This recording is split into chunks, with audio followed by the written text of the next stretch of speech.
you in the past, and worked with Steve a few times. And then the last like 2.5 years, we all know that we don't know what's happened.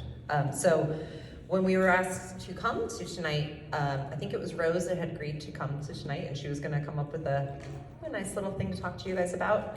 And then the holidays happened and everything else happened, and leadership's changed over and over again on all these sides.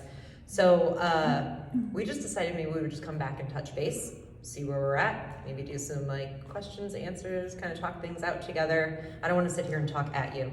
I also probably don't want to use the microphone very long because it's really unnerving.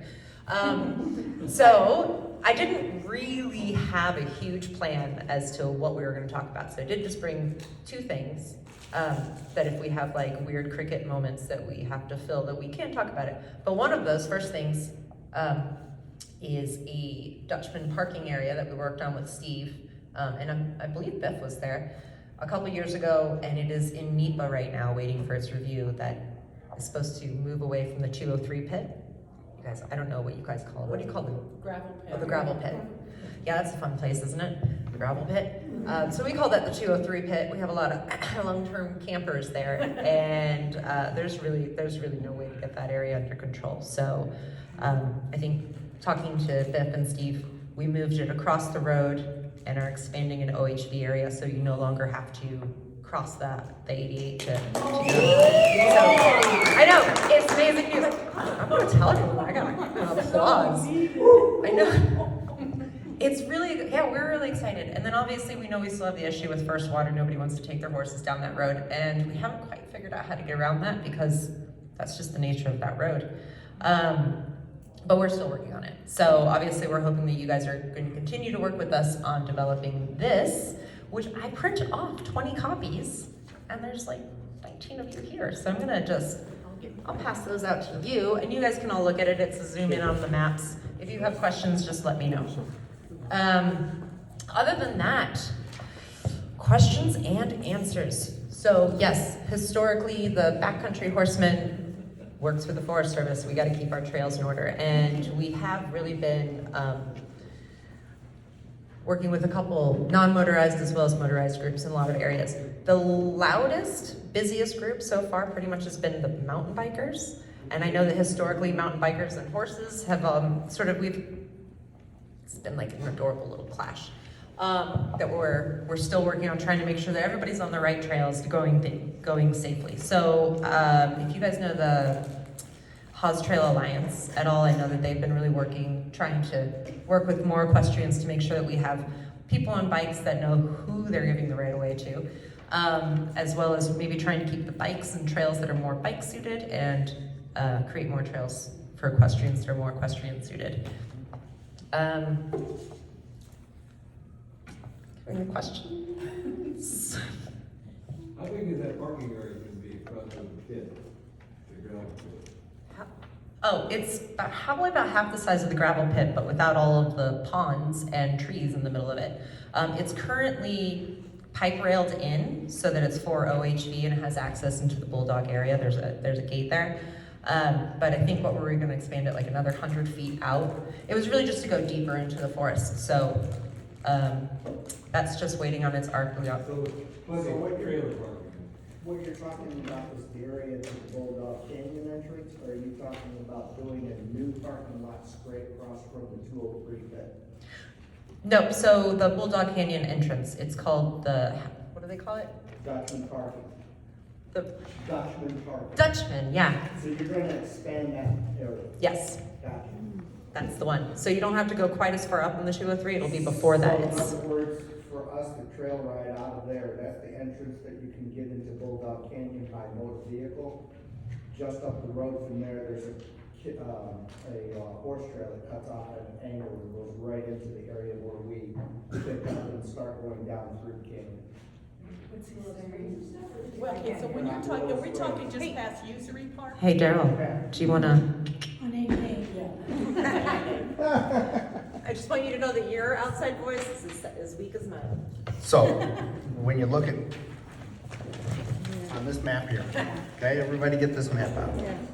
Where my finger is pointing right now is the gravel pit. Okay. So when they're talking of expanding. What they're talking about is down here in the corner. You see this down here in the corner? That's the Bulldog Canyon entrance. It's got that long driveway, it's very narrow, and there's very limited parking. What they're talking about doing is expanding that area so that it's more open. Yeah, so, The back, that shows it the best. yes. The back page. There you Yes, go. the back page, thank you, Steve. Now, Steve was with us when planning, so I know he knows all the details. This was a, So Yeah. it's not a situation where we're gonna be right across the street from the That's such a nice gravel flat pit. area. But it is, but they're gonna make this just as flat and easy going for us. And as long as they keep the campers out of there, we'll be happy. so part of the headache that is the 203 pit versus the Dutchman across the street is for us to create something that's camping is prohibited, we need to make it an official area. So we don't want to do that because the area is kind of a nightmare. So for us to have somewhere that we can it already exists that there's no camping and there's no camping anywhere in that area. So we don't have a problem enforcing that camping thing. As far as camping in the 203 pit goes, bless you. It's very difficult for us to enforce the camping laws because unfortunately most of these people are in fact homeless and you can do your 14-day stay, but where are they gonna go, right? They don't have anywhere to go. So then we end up in months and months of court battles. So the only way for us to really get around that is to just close that whole area off entirely and create a new parking area that's more horse friendly on the other side so you guys can get in, get to those trails, and not have to deal with a bunch of campers. Yes? So how, if we were driving down the road, what's the distance between the 203 pit and the new, It's about a mile and a half, 2 Yeah, miles. it's a little over a mile. before you get to it, before you get to the pit? Yeah, so it's a mile before and it's gonna be on your left-hand side, so it's the other side. It goes off the pit? It's the ORV small one. Yes. Not today, because you know we don't do anything in one day. You have, the other trails to the north of that? Yeah. So the ones that can go into the superstition, and that was one of the, I remember when we were having this conversation, because it was just before I let go of dispersed recreation and only stuck into partners and volunteers. So now Kelly Ariza is our dispersed recreation girl. But Jason and Kelly and I had talked about either creating the 203 pit, making that horse area, but then that's when we went to law enforcement and they're like, yeah, but we can't because then we have to close it off and create an official area and da-da-da-da. And that's gonna take a lot of time. Or something to do with the road, because it is just getting down to that first water trailhead. Currently, and it goes all the way to the region on that one, they are not interested in creating another parking lot right here because they have, created that other one, that horse parking right over on the other side of First Water. Even though the problem is the road to get to it, that's they don't look at that as a problem. And by they, I mean like they, because I don't know who they are. But I know that they have said no, but they're said yes to the other. So I'm like, all right, so we'll get this parking lot, and we have the other parking lot. Once we start getting other things rolling, we can start working more and more. So our supervisor and Neil in general, working with volunteers and having dedicated groups is still new to us. And I know that it's not a new concept, especially not to you guys and to a lot of volunteer organizations throughout the country. It's still new to the Tonto. So we've been working with a couple groups and watching our trails become maintained by those very users and actually communicating with people on what they want and what they need to recreate sustainably and safely. I mean, I feel like that's not something that should be new, but it is. So it's really kind of just building this trust, building this relationship with them, and I've sort of been the, enjoying the ride, the liaison between that as well, like getting partners and volunteers going and doing things so that we can get more access. And it's just simple little things like we've had the river rangers cleaning up the lower Salt River, and so then I had enough to be able to fight and have some other people come in and build a ramp, and they cleared out Granite Reef like 2 weeks. So I don't know if you guys ever go to Granite Reef. It's fun. So it's cute, but it was completely overgrown by reeds. So finally we got some last minute funding thrown at us. in November, and then in December we shut it down, had all of those reeds pulled out with a backhoe, and you can see the water again, guys, it's amazing. But then they put in riprap so it wouldn't grow back, great, but also it's the only exit for kayakers and paddleboarders. There's no way out unless you climb over the riprap. So that was one of those things that, you know, things get planned and done, but they're not all completely thought out. So then we brought in our partner groups, made the case, and now we have 2 great ramps until 2 years from now when we actually get our money to redo that whole parking lot and get permanent ramps in. But for now, we have good ramps that people aren't gonna break their ankles on and using that. So it's all been partnerships, volunteers, people actually coming to the table and working with us, because we have spent so much time over the past couple of years chasing people down and trying to like catch the person that did this or find the person that did this and clean this up. And I'm just like, you guys do that? I'm gonna go over here and like work with the other people. So we're on the good side. So, you know, there's a lot of talk about a lot of funding and grants that are out there. So do you ever work with groups like to come up, because I've heard of some other forests, not necessarily Tonto, that have worked with like backcountry groups and they've gotten grants to be able to clean trails or to make trails. Are you guys at that point yet? Oh yeah, oh yes. Get this thing working. Yeah, so if you guys can get a grant, we will write a letter to, you know, support you for that grant, definitely. And we would much rather you guys get the grant to do it than us and have the letter of support. Only because, and I mean this the nicest way possible, the federal government is a headache. And we just keep going, like for us to do a grant, they don't line up with our deadlines, that don't line up with the regional deadlines, that line up with the grantor's deadlines, and it's just a whole bunch of angry people, and then we still don't get things done. I know that it's shocking that it does take years to do anything, but I have this like little joke at the office. I'm always like the one that's like, but if I just like sidestep and go this way, well, I'm gonna sidestep and go that way. There's no way around grants and agreements. They hate us. I don't know why. They're the same as us. We wear the same uniform. But you would work with us in knowing what would be the most beneficial to get that grant? Yeah. So say for example, you guys wanted to put in a trail somewhere. That's not in the wilderness. So we wanted to put in a trail. If you guys find this trail, design it, and then you find the funding for it, then you can come to us. We'll go ahead and look at it first and say, all right, we like this trail. Or you know what? No, my example's bad. You don't even have the funding yet. But you come here, you say, yes, we want to do this trail. We'll help to maintain it. We're going to do this, and this is why. Then we can write up our purpose and need document, which is what we need for NEPA. And then we send it through biology and through heritage and through geology and make sure that there's no conflicts of interest in that area as to why we can't have a trail there. Once we're good with that, and you guys are like, okay, yeah, and we're like, yeah, let's do this thing. Then you guys can apply for a grant if you know where it is, or that it just ends up in our cycle of, well, we're waiting. So just like this parking lot here, we're just waiting for our funding and for it to kind of funnel through, and that's the stuff that takes a year or two. So that's literally sitting in NEPA at the moment. Like, anyone who wants to say, yes, we can do it. We almost have clearance for it, but we don't have funding for it once we do get clearance. So that's gonna be our next phase. We try not to get funding first because things do take too long. Everybody wants something that's shovel ready. So that's why we go ahead and we plan the trail, we plan everything ahead of time. We agree with it, and then once the funding comes in, then we can just hit it and do it quickly, yes. So what I hear you saying is There's a chance. that if we got a group of workers together and did the Dutchman parking area, which is Bulldog Canyon Station, and cleared that all off and got in some granite in there and made that into a parking lot, that would work?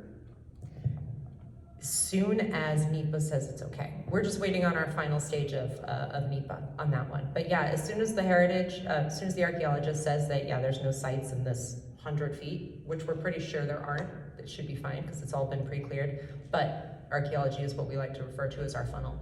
But yeah, as soon as he says we're good, we're good. So how long does it take the archaeologist to make that decision? Anytime now.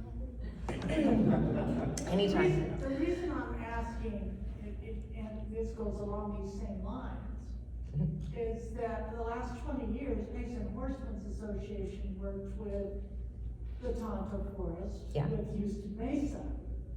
Okay, And the trail going out of the horse camp up there, and I know the Forest Service has said over and over again, why don't horsemen use these trails? And it's because they stink.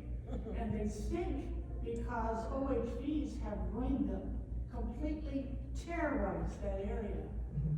And so we have offered to go in and build new trails and or do something about the OHVs that are getting in there in those trails, which have absolutely, they're almost unhikeable even. And still, nothing, and that's Payson? basic. It's Latona Forest.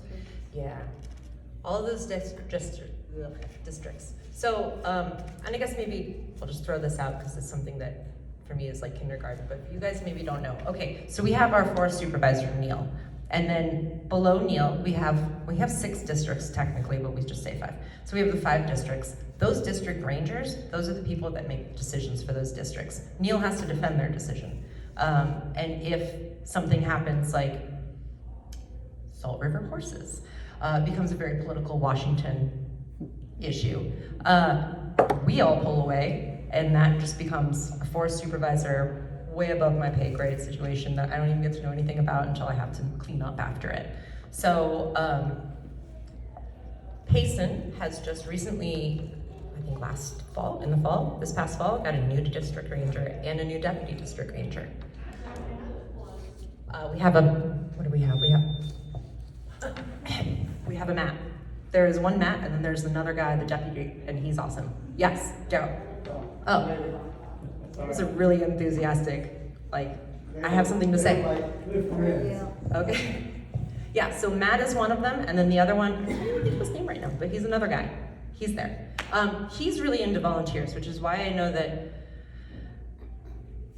and I guess I should back up because I was telling Sheila about this, but I need to tell all of you.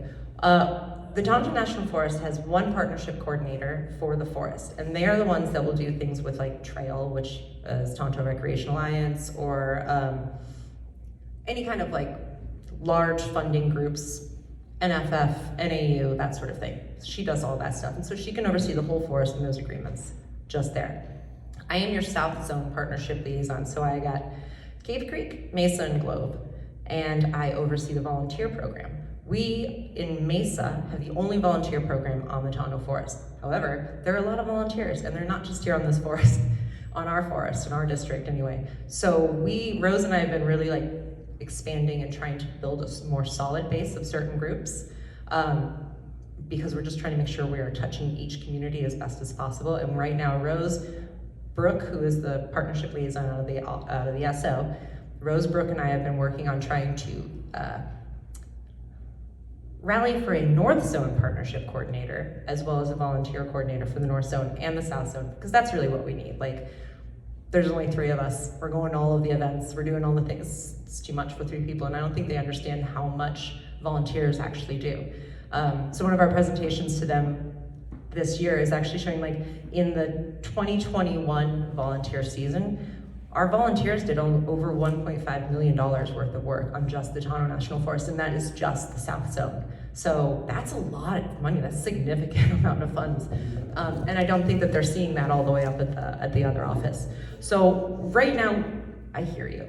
Like, we really are actually trying to push to build a bigger volunteer program, because I don't have the authority to get into Payson. Who does? Who does? That's what I'm saying, it's gotta be down to the district ranger. So So it would be Matt. we can talk to Matt, and we can talk to his deputy district ranger, who I What's think, Matt's last name? I can't think of his new name, he's new. I will get these information to you. Okay, Beck, 'cause, I would love to be more connected with you. Yeah. Because a lot of us that live here, we also ride up north. Yeah, So and that's where Rose is. Yeah. That's why Rose is all for this as well. So, trust me, I actually really want volunteers up in Payson. We have so many people who want to be out there on the trails, on horseback or on foot. We've got so many people who are trying to work with our water program and our OHV. It's kind of ridiculous. And because I don't want to throw people under the bus, I will not name names. It's been quite difficult with certain individuals as far as whether or not they choose to work with anyone, and I can't do anything about it. I can't make them do it.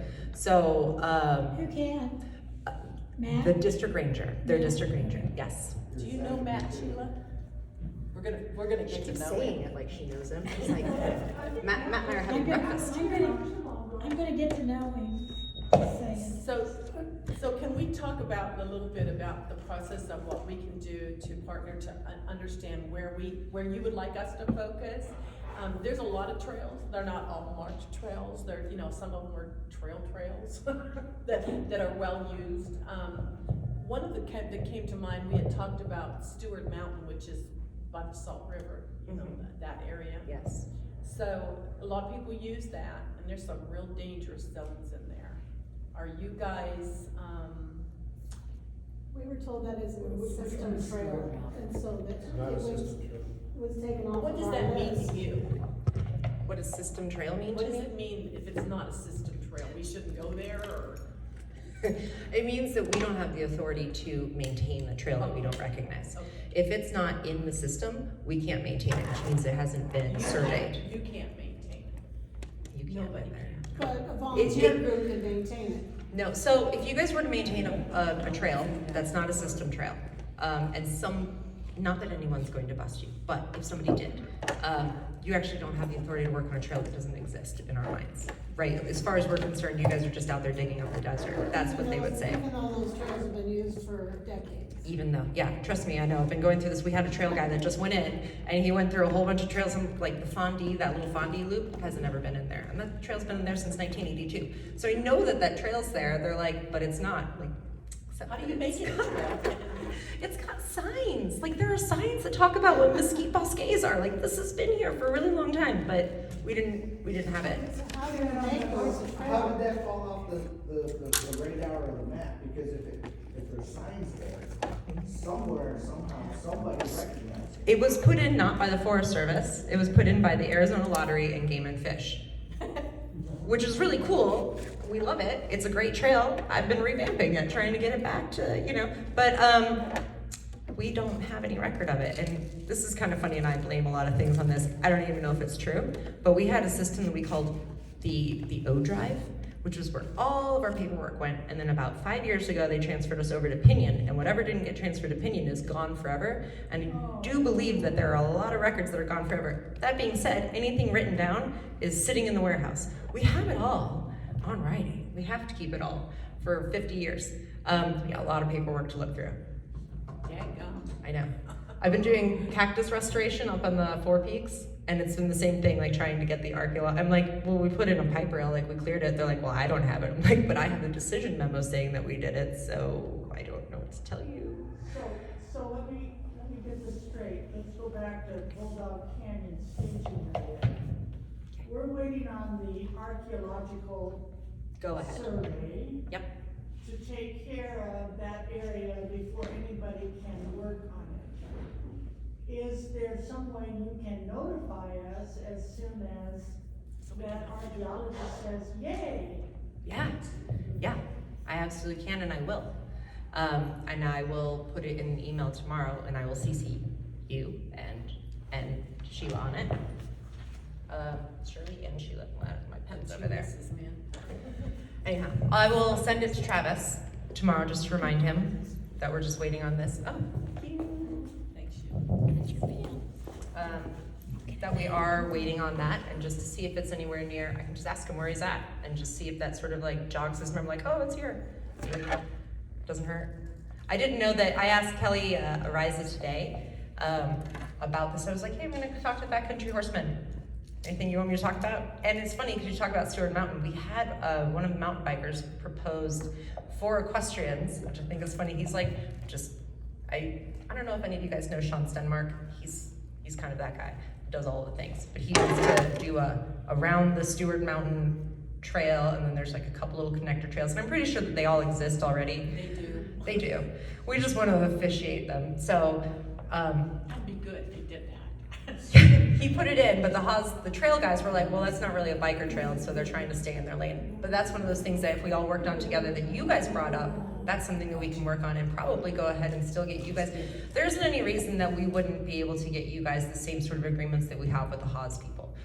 Jason is just gonna wanna see more of that action, more of that working with us and kind of like doing it. And I know that the past couple of years, like we've tried a few times, Steve and Tess and that a few times to get together, and then it's been like COVID and I don't even know what anymore, so we're just starting over. Put us on your list. Put us on your list. We have a lot of energy we need to burn. I have a lot of trails that need to be fixed. One thing I wanted to get clarified for everybody. We only Steve, work can you on, speak louder? We can't hear back Sure. there at all. Microphone. we only work on, Microphone. Oops. I knew she was gonna get me. When we first started, re-looking at the volunteer agreement, this is going back 6-7 years ago, it became apparent that to work with the Forest Service, you have to work on trails that are system trails. Yes. Now, why is that? Many of you know, I hope you know, is that when we go out to work on a system trail, which is a Forest Service trail, we have to call the dispatcher when we're going out, we call the dispatcher when we're coming back in. We have a sign up at the site before we go off to do the work on the trail. And all of this process, what that does is that links us back into the Forest Service and their workman's compensation and liability. Any other trail, it's a non-system trail. If we go out and work on that, we're on our own in terms of any linkage to the Forest Service. And we don't wanna know about it. Okay, and, And we don't wanna know about it. No, and we don't tell you either, no. No. Now, the issue has been for a long time, we have these trails that are called user-created trails. Okay, and a lot of these trails have been created by miners and cattle people, and some of them are even just old, animal trails, but a lot of them are ridden by riders. And theoretically, if we were out in there working on those non-system trails, we're not only covered, we have no liability protection, we're on our own, it's totally that way, okay? But we can be fined, okay, if we're working on non-system trails. She just rolled her eyes. Yes, and I do not know who would find you, but yes. Yes, and that's the last point from a practical standpoint. There's nobody out there to do enforcement. So we do, sometimes there are certain trails where we do a little bit of work for safety reasons, okay? But we don't go to the extent that we do, on system trails. We don't talk about user-created trails. You never heard me say it. Maintaining user-created trails we don't talk about. Because, yeah, everybody does it, because those are the cool trails. And it's only the system trails that we can report when we report our volunteer hours to the Forest Service. Yes, and I do, On system. that's talking to myself in my ear. You've had your hand raised a lot, but I do just want to say that we did have like a weird gray area that I think Elizabeth Butler brought up years ago. And she's like, well, what if we want to ride over and tell someone they can't be there? Can I not do that? And at the time, Jason's answer was like, no, you have to stay on the trails. It's not exactly true.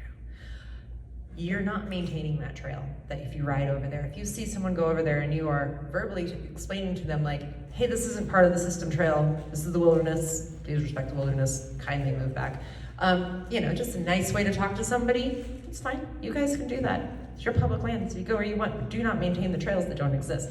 That would be our thing, because that's the gray area. Okay, So, Carly, hold on.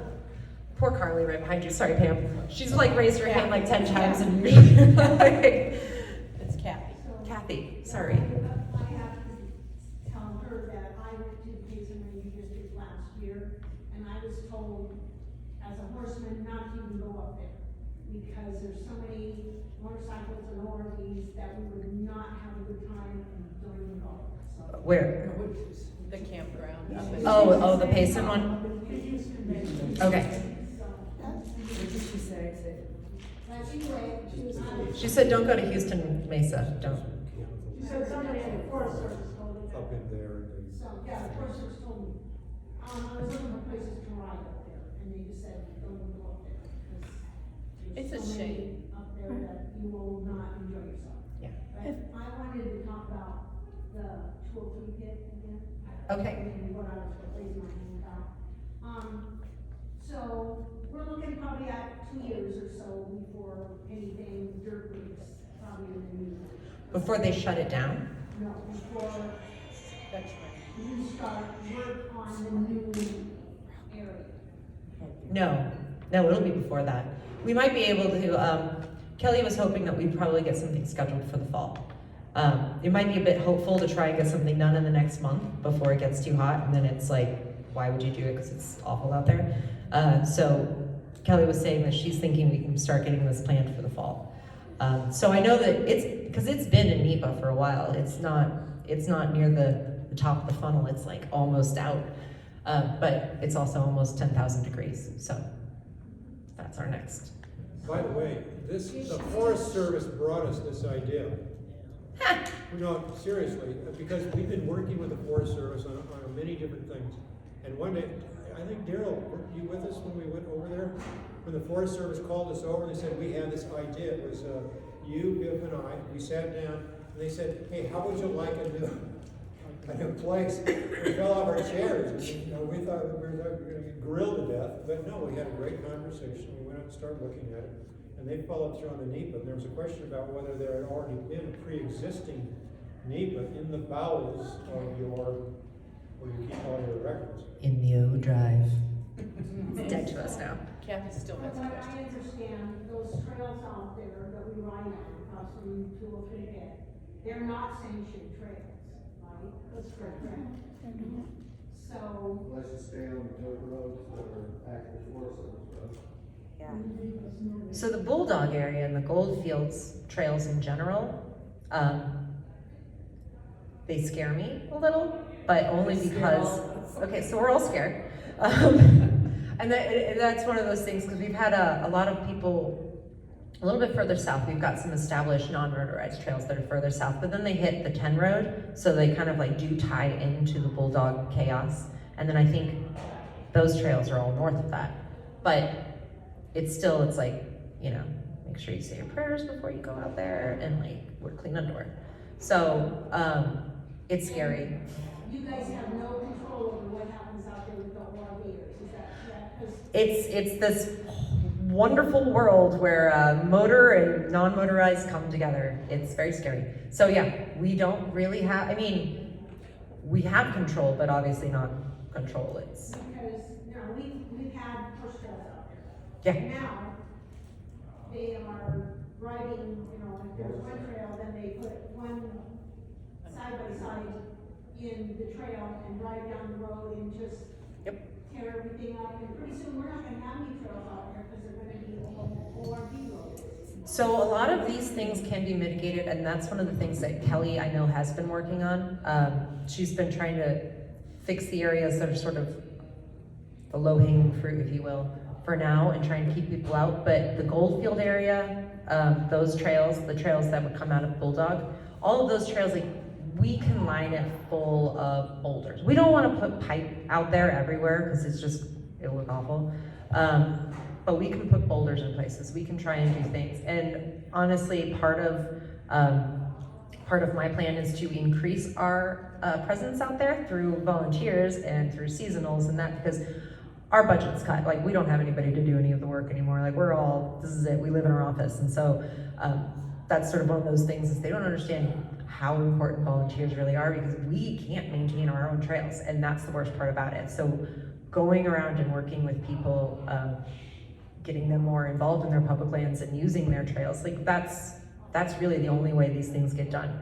So more activity out of certain groups allows me to build a better case to get funding, to get other things for those groups. So I have $100,000 supposed to be coming in from Arizona State Parks for a grant, which has been like 2.5 years in the works, and this is why we don't do grants. Just for that area, for kiosks, for a couple trailheads, for some stickers and stuff. That's all non-motorized trail stuff, but we also want more boulders so we can try and keep people out. Because you're right, it's the guy on the 10 that sees this one little animal trail and he just takes it, and now we suddenly have a new 2-track. That's not what we're supposed to have. So there are a lot of those problems, and that's this one guy, John Schilling. he works for Forks. I don't know if you guys ever use Trail Forks. They're like a mountain bike group. Yeah. Okay. So he works for Trail Forks. He's the Arizona one that works on just the maps. So I reached out to him 3 or 4 years ago when we first started our mountain biker partnerships, and he got me the map of all of the trails that are out there. And it was really funny, like going to Jason, not funny, but funny, going to him like, these are our trails. And these are really our trails. And it was like, you know, there's like 10 little lines, and then there's like 50 just spiderwebbed out there. And it doesn't look good. It's not good for the ecosystem. It's not good for if you're actually trying to get out there. So as we've been moving forward, trying to decide what trails stay and go, we've been working with a couple of groups.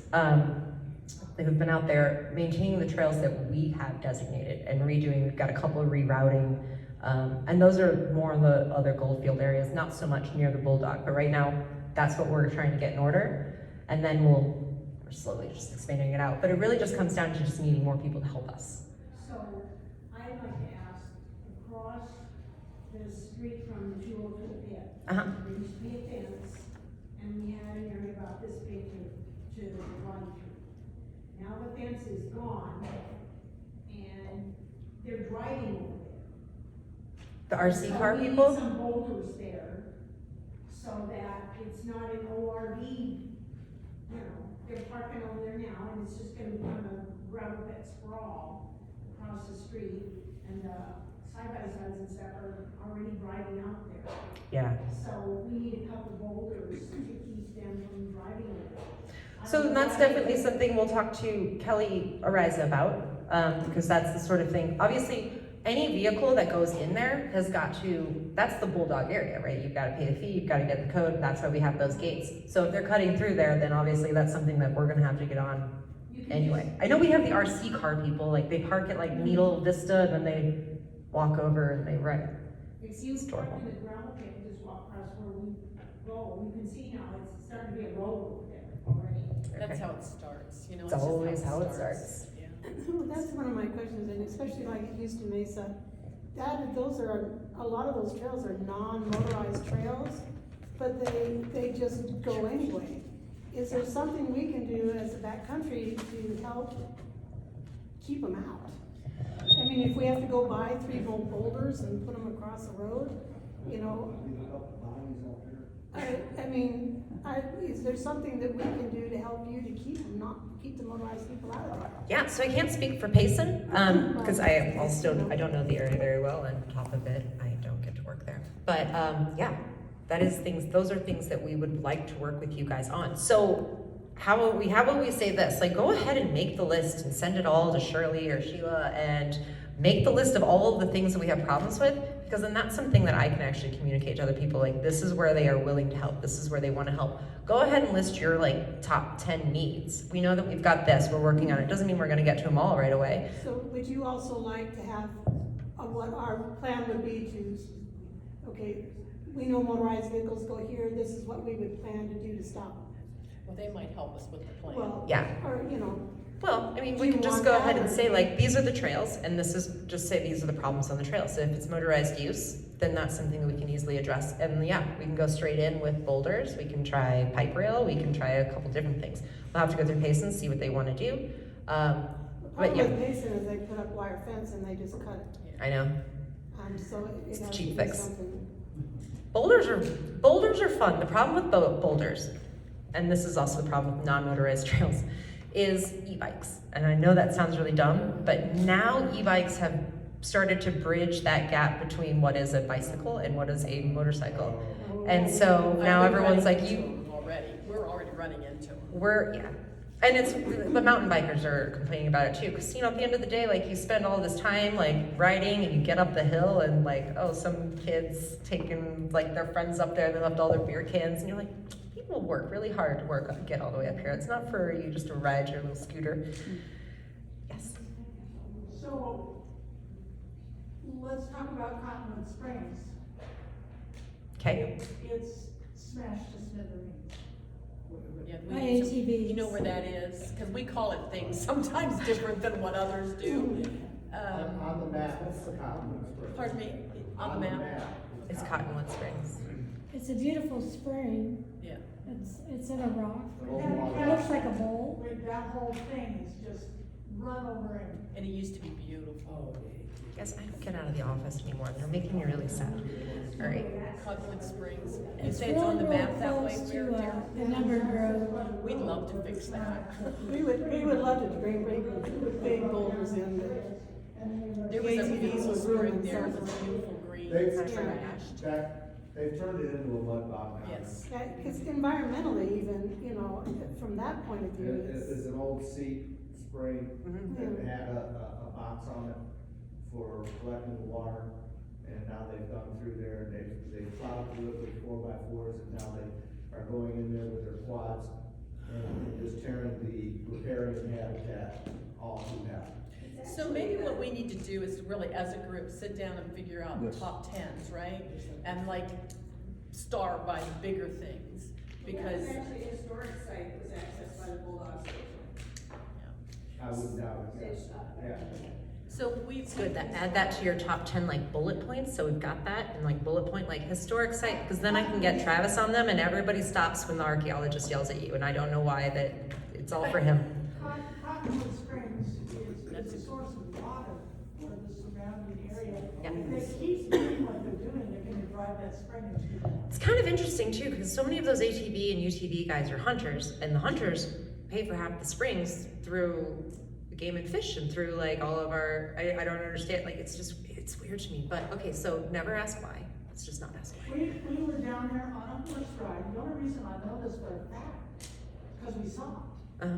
We came up over the top, we were coming down into Cottonwood Springs, and lo and behold, there's all these ATVs running up and down in that mud area, and they come up from the springs, and when they saw us, they all split. Because there's a road up above, but they'd come off the road and they'd come down into there, into the wash, and just ripped it all up. And they did the same thing in the Coconino National Forest at, the Wildcat Springs, and they have ripped it and torn it to bits. And, they're trying to do that in the Coconino to Jones Crossing. There's a bunch of folks that just seem to think that because they've got an OHV, that they can go anywhere they please. So we probably need to wind this up just a little bit, I mean, I'm sorry. Oh, don't apologize. No, I was ready for the Q&A. That was my whole plan. Because Oh, honestly, like I said, like I know that we've reached out to you guys a couple times on a few things. Like we've had a saguaro fall down across the trail, and I think Biff went out on his own in like June and moved it. And you know, a few times we've got stuff where we need things packed. So if you guys have pack animals or you guys can do that, those are things that like we want to be in a position where we can reach out and just talk and be like, hey, we've got this going on. Do you think you guys can help us with that? Like, because that's really what a partnership should be like. And you guys should be able to say to us like, hey, Cottonwood Springs is getting destroyed, because I'm not even gonna lie to you guys, I haven't been in the field in forever. You can't see it now because I just got rid of Das Boot, but I'm still all braced up. Like, I don't get to go outside. It's a bummer. I hate it. But, so now you guys are out there telling me all these things. I'm like, well, that's not nice.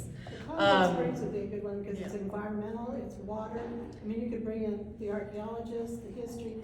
There's Why don't we- three things. There are- that you- We could get There are you 1,000 reasons, but it's spring just in general in Arizona. Like, why would you destroy something like that? We don't have water. We could get you right on a side-by-side out there. Yeah, you can. I can ride a horse. I got 4, we could hook you up. All right, I'm just gonna take one of your horses. I do know how to ride. Okay. I just have never owned one. Okay, so guys, let's put some things together so we can work with Yeah. that. Send us some things and include Pace and include all of the districts you want to go to. Because even if I don't have the authority to get out there, I know people.